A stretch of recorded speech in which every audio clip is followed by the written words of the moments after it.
चलिए दोस्तों, हम सभी युवा साथियों को प्रणाम करते हैं। दोस्तों आज जो है हम पढ़ने वाले हैं क्लास 10 का दोस्तों 7 जो है अंतर्राष्ट्रीय जो है अर्थव्यवस्था राष्ट्रीय अर्थव्यवस्था में चैप्टर का नाम है दोस्तों राष्ट्रीय अर्थव्यवस्था में योगदान। दोस्तों राष्ट्र में जो है अर्थव्यवस्था का योगदान जो है कैसे है उसको हम उसका 7 नंबर क्लास 10 की एनसीईआरटी है दोस्तों, ओरिजिनल पुस्तक इस यह जो है दोस्तों। बाकी दोस्तों क्लास 6 से लेके क्लास 10 तक जो है आज मतलब आज 10 का एनसीईआरटी ख़त्म हो जाएगा, कल से 11 का पढ़ाया जाएगा। दोस्तों आप लोग इस चैनल को सब्सक्राइब कर लें। गाँव के युवा हैं तो निःशुल्क इस चैनल पर बेहतरीन शिक्षा दी जाती है।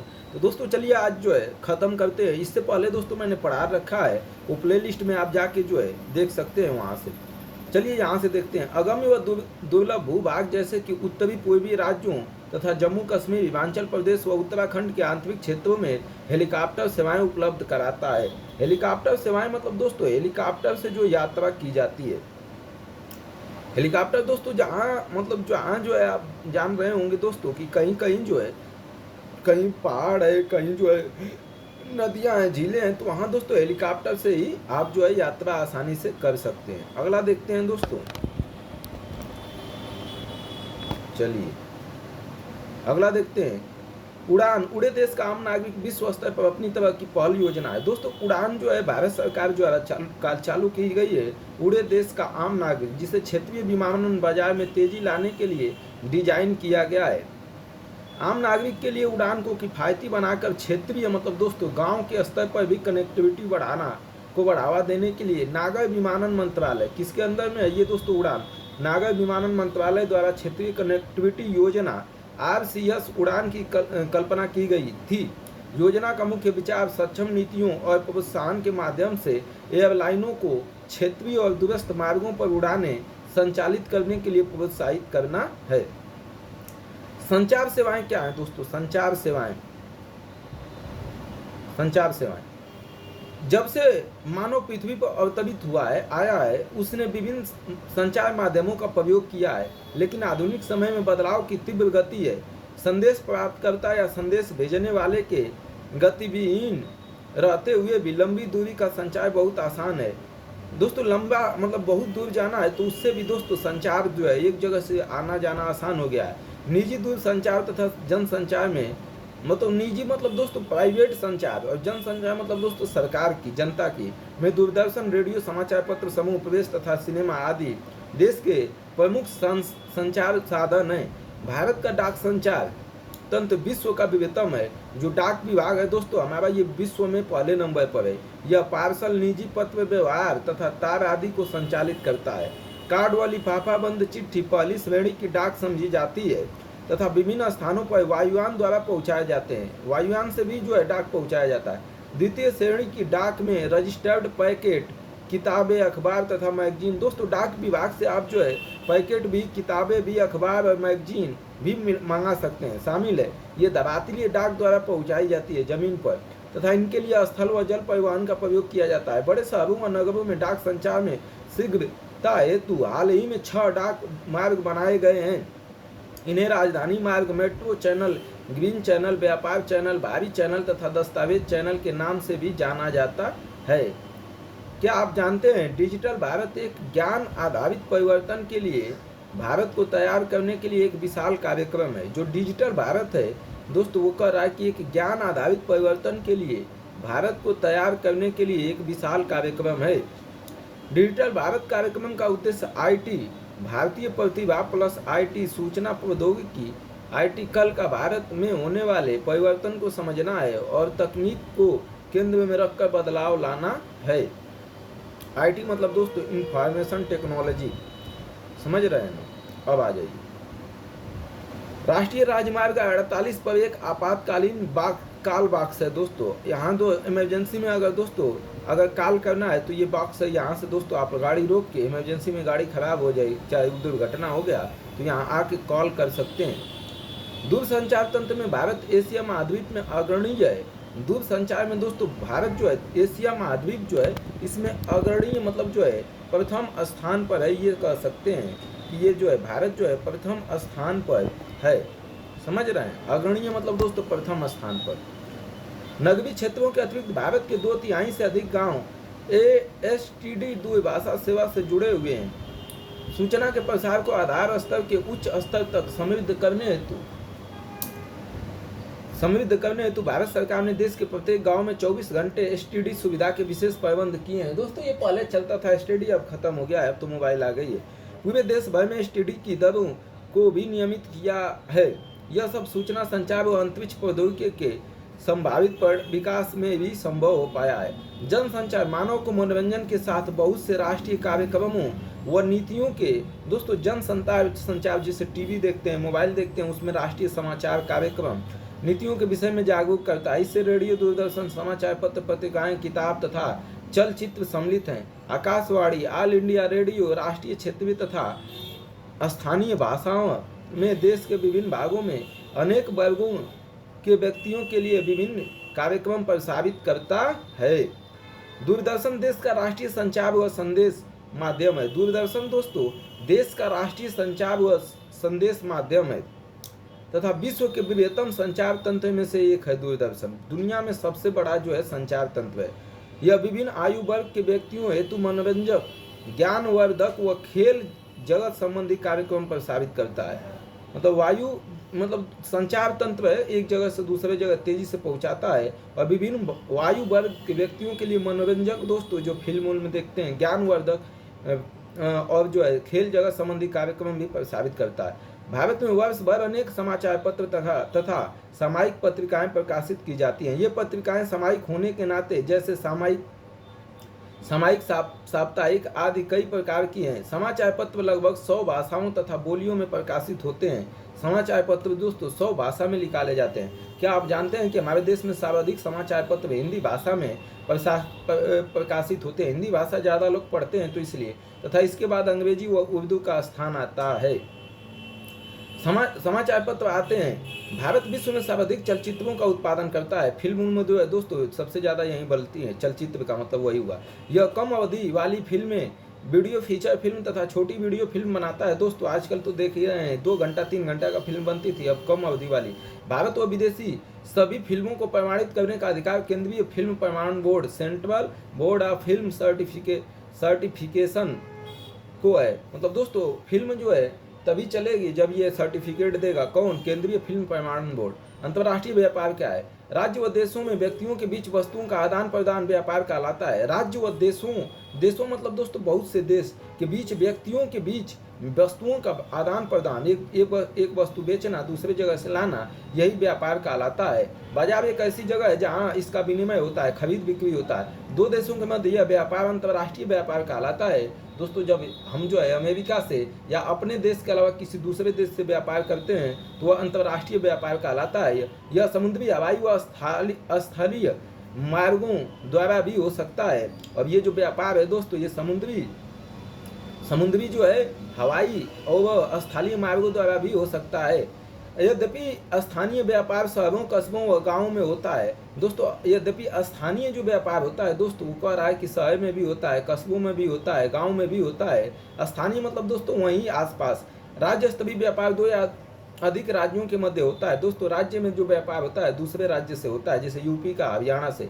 एक देश के अंतर्राष्ट्रीय व्यापार की प्रगति उसके आर्थिक वैभव का सूचक है। दोस्तों जितना अंतर्राष्ट्रीय स्तर पर व्यापार ज़्यादा होगा वो आपका राष्ट्र जो है दोस्तों उतना ही जो है समृद्ध माना जाएगा।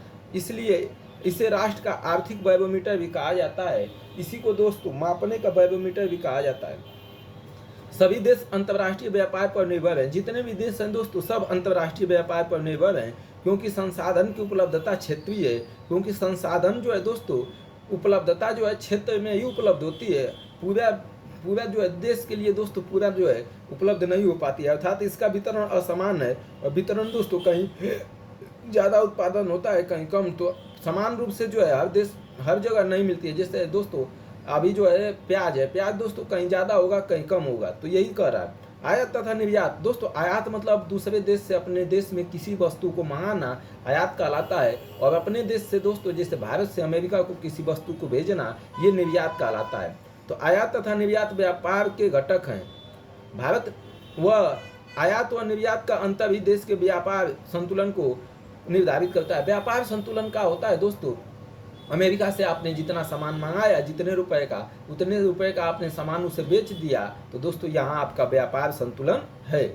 अगर निर्यात मूल्य आयात मूल्य से अधिक हो तो उसे अनुकूल व्यापार संतुलन कहते हैं। जैसे दोस्तों आपने निर्यात का मतलब दूसरे देशों में भेजना, आपने अमेरिका में किसी वस्तु को भेजा और दोस्तों वो अधिक मात्रा में भेजे, अमेरिका जो है आपके देश में जो है कम मात्रा में वस्तु भेजा, आपने अमेरिका में ज़्यादा वस्तु भेजी, मतलब अमेरिका से आपने ज़्यादा पैसा लिया वस्तु बेच के, अमेरिका जो है आपके देश में बेच के वस्तु कम पैसा लिया, तो इसे अनुकूल व्यापार कहते हैं। अनुकूल का मतलब लाभ हो रहा है।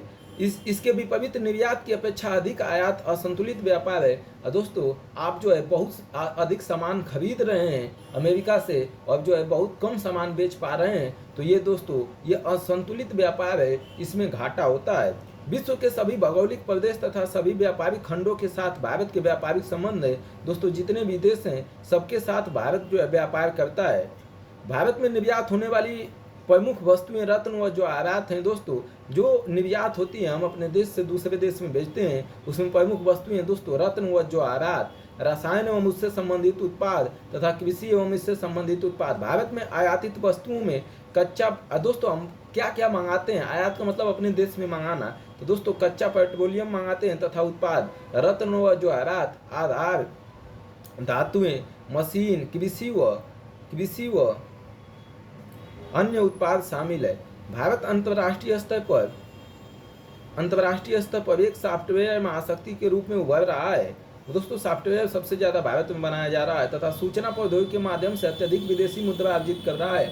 और सूचना प्रौद्योगिकी में दोस्तों हम जो है विदेश से दूसरे देश को बेच के अधिक पैसा कमा रहे हैं। पर्यटन एक व्यापार के रूप में, दोस्तों पर्यटन एक व्यापार कैसे है, दोस्तों आपके देश में अमेरिका के लिए लोग घूमने आएंगे, तो दोस्तों आपको जो वो पर्यटन करने आएंगे, घूमने आएंगे, तो दोस्तों यहाँ के स्थानीय लोगों से सामान खरीदेंगे, बस में यात्रा करेंगे, दोस्तों ये पैसा किसको देंगे, अमेरिका का डॉलर हमारे देश के लोगों को देंगे। तो इसलिए दोस्तों यह भी एक व्यापार है। पिछले 3 दशकों मतलब 30 वर्ष में भारत में पर्यटन उद्योग में महत्वपूर्ण वृद्धि हुई है। दूसरे देश के लोग भारत घूमने आ रहे हैं। 150 लाख से अधिक व्यक्ति पर्यटन उद्योग में प्रत्यक्ष रूप से संलग्न है।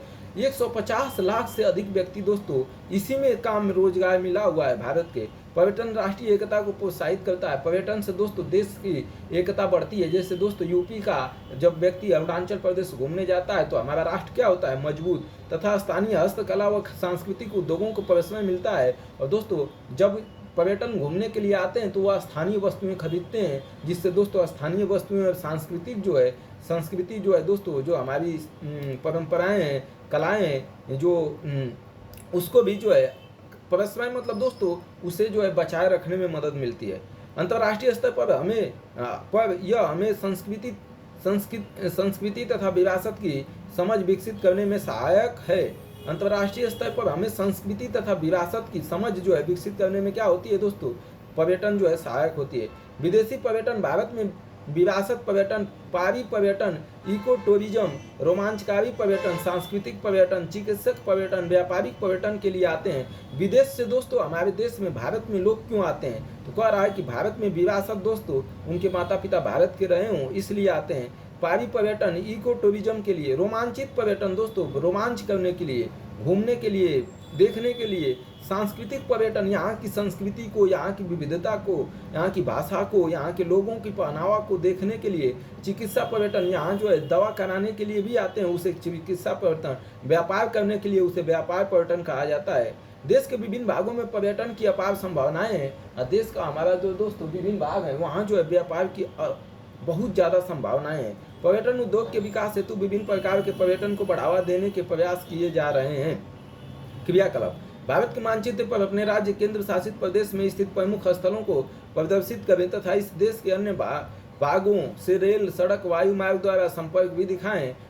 कक्षा में चर्चा करें आपके राज्य केंद्र शासित प्रदेश में किस प्रकार का पर्यटन विकसित किया जा सकता है, मतलब आपके राज्य में दोस्तों किस प्रकार जो है कौन सा ऐसा चीज़ है जहाँ विकसित किया जाए तो लोग उसे देखने के लिए आएंगे और क्यों। आपके राज्य केंद्र शासित प्रदेश में किन क्षेत्रों को पर्यटन हेतु विकसित किया जा सकता है और क्यों। सतत पोषणीय विकास को ध्यान में रखते हुए किसी प्रदेश के आर्थिक विकास में पर्यटन किस प्रकार सहायक हो सकता है। तो ये था दोस्तों, बुलंद होती रही मेडिकल टूरिज्म क्षेत्र की सेहत। दोस्तों हमारे यहाँ दवा कराने के लिए भी जो है लोग जो है सस्ती दवाएं मिलती है, इसलिए दूसरे देशों से आते हैं। चलिए दोस्तों अब प्रश्न उत्तर कर लेते हैं। ये दोस्तों क्लास 10 का लास्ट जो है चैप्टर है, तो बहुविकल्पीय प्रश्न है दोस्तों। और बताइएगा आप लोगों के लिए, निम्न में से कौन से दो दूरस्थ स्थित स्थान पूर्वी पश्चिमी गलियारे से जुड़े हुए हैं? पूर्वी और पश्चिमी गलियारा दोस्तों जो है उससे कौन सा जुड़े हुए हैं? मुंबई तथा नागपुर, मुंबई तथा कोलकाता, सिलचर तथा पोरबंदर, नागपुर तथा सिलीगुड़ी। दोस्तों हमने इसे बहुत अच्छे तरीके से बताया था। पूरब से लेकर पश्चिम का जो गलियारा है दोस्तों वो किससे जुड़ा हुआ है, तो कमेंट करके बताइएगा दोस्तों।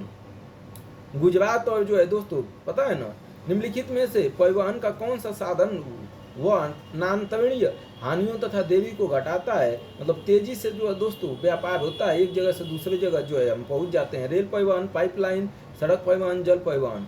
तीसरा, निम्न में से कौन सा राज्य हजीरा विजयपुर जगदीशपुर पाइपलाइन से नहीं जुड़ा हुआ है? दोस्तों मध्य प्रदेश, गुजरात, महाराष्ट्र, उत्तर प्रदेश से। अभी आसान है दोस्तों, हमने पढ़ाया था। इनमें से कौन सा पतन, दोस्तों अगर ना आए तो जाके वहां से पढ़ के उत्तर दीजिए। इनमें से कौन सा पतन पूर्वी तट पर स्थित है? पूर्वी तट पर कौन सा पतन स्थित है जो अंत स्थलीय तथा अधिकतम गहराई का पतन है तथा पूर्ण सुरक्षित है? चेन्नई, तूतीकोरम, पारादीप, विशाखापट्टनम।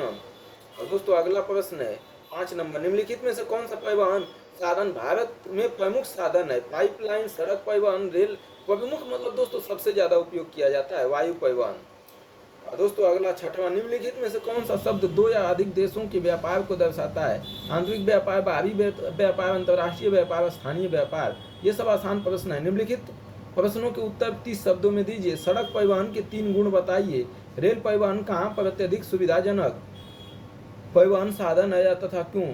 सीमांत सड़क का महत्व बताइए। व्यापार से आप क्या समझते हैं? स्थानीय व अंतर्राष्ट्रीय व्यापार में अंतर स्पष्ट करें। अब दोस्तों निम्नलिखित प्रश्नों के उत्तर 120 शब्दों में दीजिए। परिवहन तथा संचार के साधन किसी देश की जीवन रेखा तथा अर्थव्यवस्था क्यों कहे जाते हैं? और पिछले 15 वर्षों में अंतर्राष्ट्रीय व्यापार की बदलती प्रवृत्ति पर एक लिख लिखिए। पहली, उत्तरी दक्षिणी गलियारे का उत्तरी छोर। दक्षिणी रेलवे खंड का मुख्यालय कहाँ है? 1.676 मीटर चौड़ाई वाले रेल मार्ग का नाम बताइए। एक नदी पतन उत्तरी भारत का व्यस्ततम जो है जहाज। ये दोस्तों ये पहली है। तो दोस्तों आज जो है क्लास 10 की एनसीईआरटी हमने समाप्त कर दिया। कल से दोस्तों क्लास 11 की एनसीईआरटी पढ़ेंगे और दोस्तों हम थोड़ा सा और चीज़ें पढ़ाने की कोशिश कर रहे हैं। तो धन्यवाद दोस्तों। बाकी दोस्तों आप लोग इस यूट्यूब चैनल को लाइक शेयर सब्सक्राइब कर लें। जिनको अच्छे से पढ़ना है वो प्लेलिस्ट में क्लास 6 से एनसीईआरटी पढ़ाई गई है, वहाँ से पढ़ लें। धन्यवाद दोस्तों।